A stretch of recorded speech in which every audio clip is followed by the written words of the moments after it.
Heboh Shandy Purnamasari umumkan pisah dengan Gilang Juragan 99. Setelah jarang terlihat bersama, kini Shandy Purnamasari mendadak umumkan berpisah dengan Gilang Widya Pramana Juragan 99.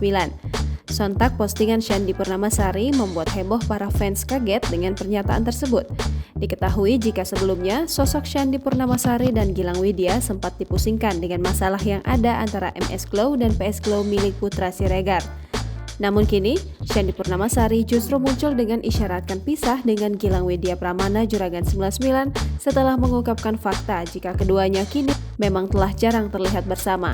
Dilansir dari akun Instagram pribadinya, Shandy Purnamasari mengunggah sebuah potret dengan Gilang Widya Pramana serta ikut mengisyaratkan jika keduanya kini memilih berpisah pada Kamis 21 Juli 2022. Dalam unggahan tersebut, Shandy Purnamasari dan Gilang Widya tampak berpose di depan kamera dengan serasi saat berada di Tanah Suci Mekah.